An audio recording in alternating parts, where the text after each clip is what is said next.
بسم اللہ الرحمن الرحیم۔ السلام علیکم خواتین و حضرات، میں ہوں آپ کا جنید سلیم اور آپ دیکھ رہے ہیں انصاف ڈیجیٹل۔ ناظرین، سپریم کورٹ کے 8 ججز کی طرف سے بالآخر بڑا نہیں بہت بڑا فیصلہ آ گیا اور کئی جمہوریت کش طاقتوں کے پاؤں پہ کلہڑا دے مارا ہے اور بہت زور سے دے مارا ہے سپریم کورٹ نے۔ اس پہ بعد میں بات کرتے ہیں۔ حکومت نے پارلیمنٹ میں بالآخر آئینی ترمیمی بل لانے کا حتمی فیصلہ کر لیا۔ خواجہ آصف صاحب نے دعویٰ کیا ہے کہ آئینی ترمیم کے لیے حکومت کے پاس نمبرز پورے ہیں، اور یہ کہتے ہوئے انہیں ذرا بھی وہ 3 چیزیں نہیں آئیں جن کا وہ اکثر ذکر کرتے ہیں فلور آف دا ہاؤس، ان میں سے کوئی ایک چیز بھی نہیں آئی، قریب سے بھی نہیں گزری خواجہ صاحب کے یہ بتاتے ہوئے، یہ کہتے ہوئے، یہ دعویٰ کرتے ہوئے کہ ان کے نمبر کیسے پورے کیے گئے اگر وہ نمبر پورے کر لیے ہیں تو۔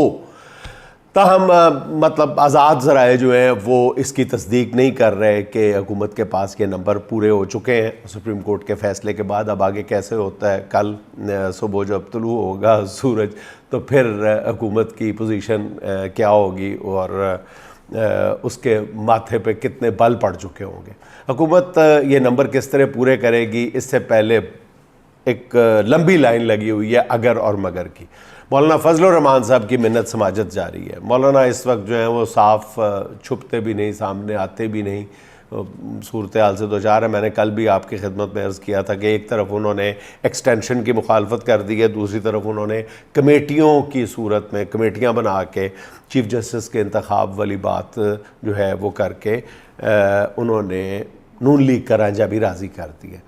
مولانا کو منانے کے لیے گزشتہ رات وزیر اعظم صاحب جو ہیں خود بنفس نفیس ان کی رہائش گاہ پہ پہنچے، اور ذرائع کا کہنا یہ ہے کہ اس موقع پہ مولانا نے کہا تھا کہ ہمارے پاس آئینی مسودہ آ جائے تو پھر سوچ بچار کر سکتے ہیں، اور پتہ نہیں انہوں نے کیسے کہہ دیا جب کہ وہ 2 ٹوک بیان دے چکے ہیں۔ اچھا، ججز کی مدت ملازمت یا تعداد بڑھانے پر انہوں نے کہا کہ ہم ساتھ نہیں دیں گے، یعنی مولانا نے قاضی کو ایکسٹینشن دینے کی مخالفت کر دی ہے۔ البتہ ججز کی تعیناتی کے طریقہ کار کو بدلنے کی حمایت جو ہے وہ اندیا دے دیا انہوں نے۔ اب ذرائع کا یہ کہنا ہے کہ گزشتہ رات ہونے والی ملاقات میں وزیر اعظم نے مولانا کو ایک اور پرکشش عہدہ دینے کی بھی پیشکش کی ہے، اور حکومت نے جے یو آئی کو پہلے آفر کیے جانے والے عہدوں کے ساتھ سینٹ کے ڈپٹی چیئرمین کا عہدہ بھی شامل کر دیا ہے۔ ناظرین، ذرا سوچیں کہ اس وقت ملک میں کتنا گندا کھیل کھیلا جا رہا ہے۔ بڑی بڑی سیاسی جماعتوں کو رتی برابر بھی شرم اور حیا محسوس نہیں ہو رہی کہ کل کلاں وہ عوام کی عدالت میں جا کے کیسے اپنا چہرہ دکھائیں گے، یہ سب سودے بازیاں کر کے۔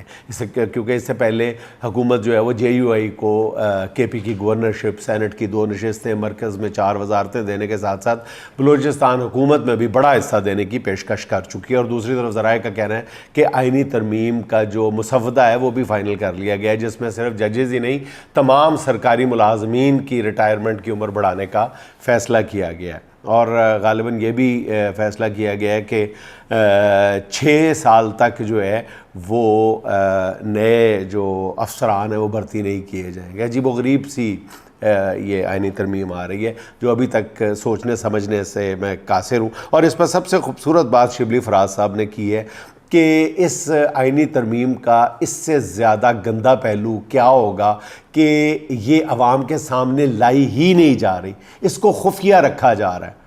اس سے زیادہ اس کا غلیظ پہلو اور کیا ہوگا کہ جو چیز آخری دن تک، آخری گھنٹے تک خفیہ رکھی جا رہی ہے وہ شفاف کیسے ہو سکتی ہے، وہ چیز اچھی کیسے ہو سکتی ہے، وہ ملک اور قوم کے مفاد میں کیسے ہو سکتی ہے۔ یہ بڑی خوبصورت بات کی ہے شبلی صاحب نے۔ اچھا، اعلیٰ عدلیہ کے چیف جسٹس کی تعیناتی جو ہوگی وہ 3 سال کے لیے ہوگی، اور اس ترمیم سے چیف جسٹس قاضی فائز عیسیٰ صاحب جو ہیں وہ مزید 3 سال تک جو ہے وہ اپنے عہدے پر متمکن رہ سکتے ہیں۔ چیف جسٹس کے استعفے پر اگلا چیف جسٹس بھی 3 سال کے لیے تعینات ہوگا۔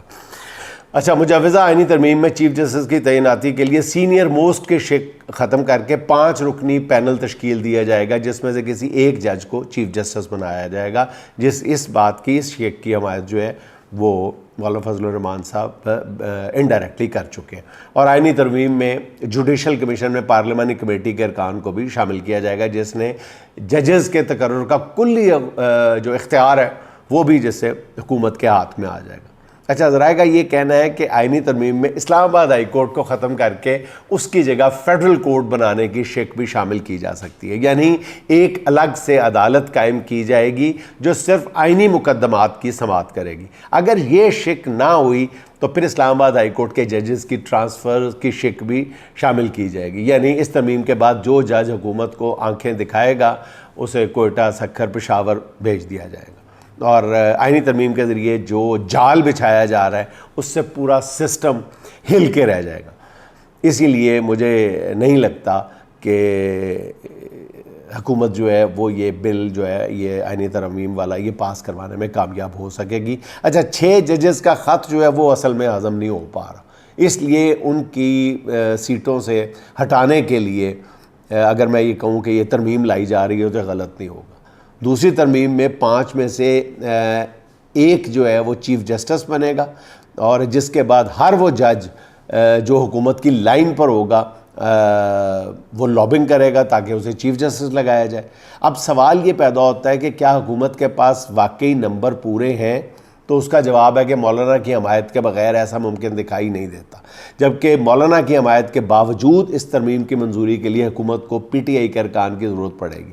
اچھا، پی ٹی آئی کے 5 ارکان اس وقت پارلیمانی جماعت کے ساتھ رابطے میں نہیں ہے کہا جا رہا ہے۔ آئینی ترمیم کے لیے حکومتی جو جمع خرچ ہے وہ جاری تھا، جوڑ توڑ ہو رہا تھا، سب کچھ تحریک انصاف کے ارکان کو اٹھا کر لاپتہ کیا جا رہا تھا تاکہ ترمیم کے لیے ان سے ووٹ لیا جا سکے، مگر حکومتی کوششوں پر آج سپریم کورٹ نے، جیسے میں نے عرض کیا، اس کے پیروں پہ کلاڑا مار دیا ہے اور ان کی خواہشات پر بلڈوزر چلا دیا ہے۔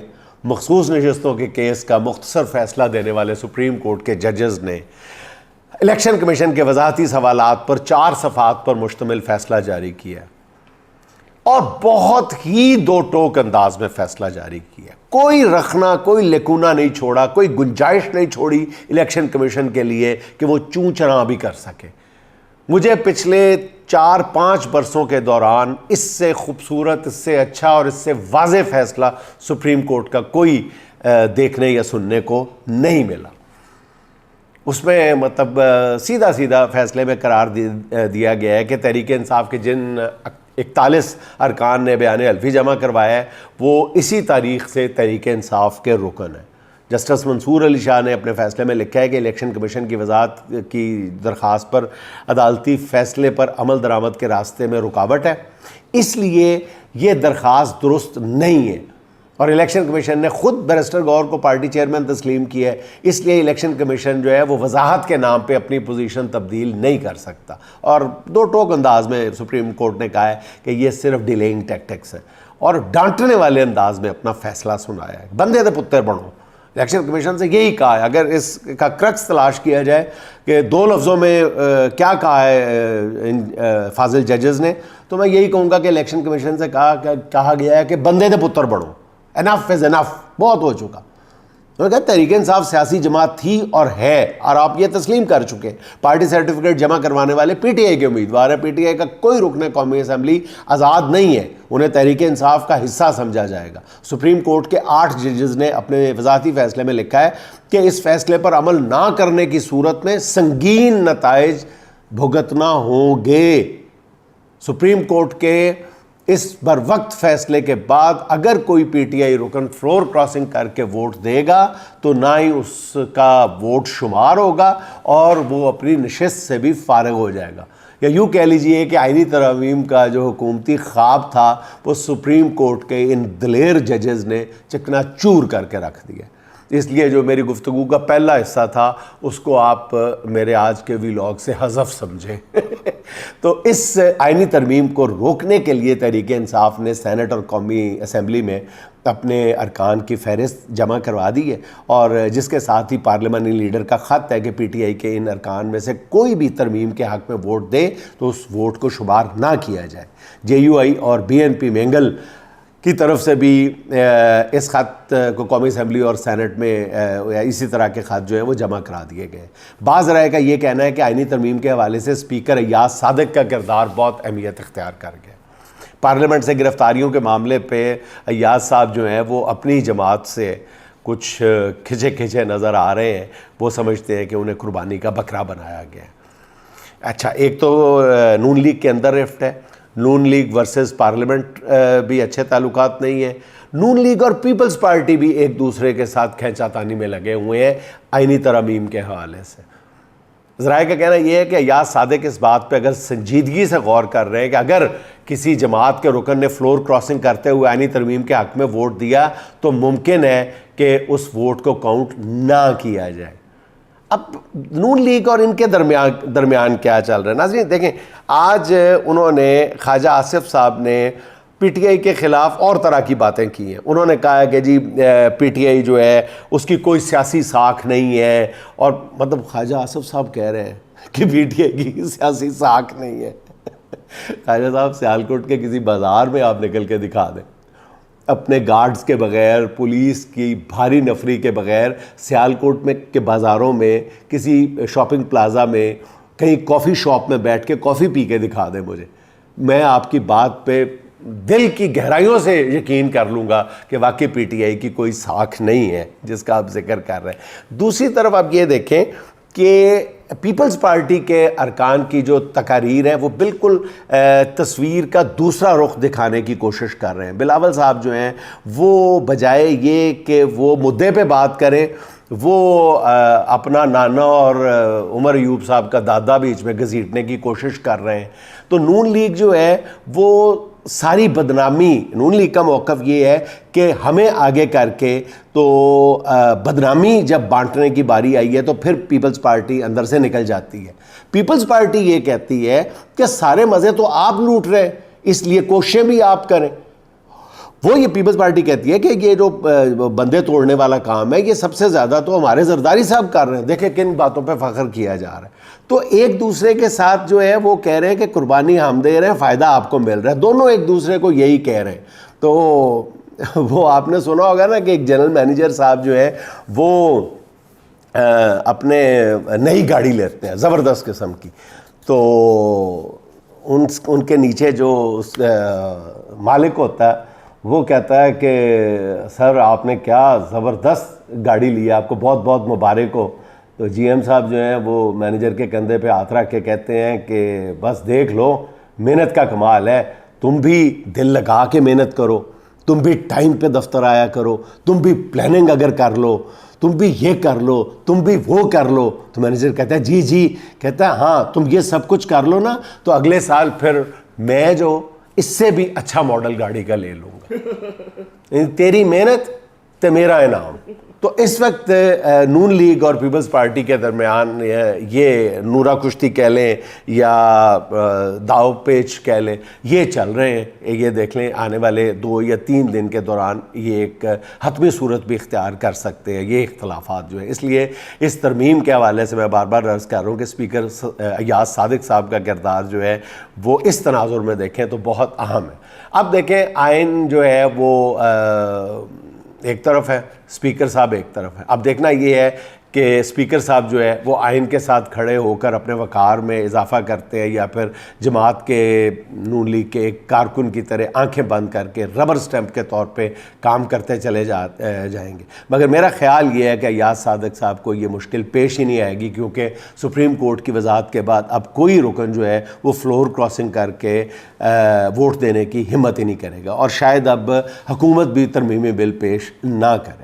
اب کچھ ناظرین بات ہو جائے اقتصادی محاذ سے، جہاں سے خبریں آ رہی ہیں کہ حکومت کی آئی ایم ایف سے ڈیل جو ہے وہ طے ہو چکی ہے۔ آئی ایم ایف نے اپنے 25 ستمبر کے اجلاس کے ایجنڈے میں بالآخر پاکستان کو شامل کر لیا، اور حکومت کی اقتصادی ٹیم کا کہنا یہ ہے کہ اس اجلاس میں پاکستان کے لیے $7 ارب کے پیکج کو منظور کر لیا جائے گا، اور حکومتی حلقے اس خبر کو بڑے فخریہ انداز میں پیش کر رہے ہیں، مگر اس کے پیچھے جو کہانی ہے وہ بیان نہیں کی جا رہی۔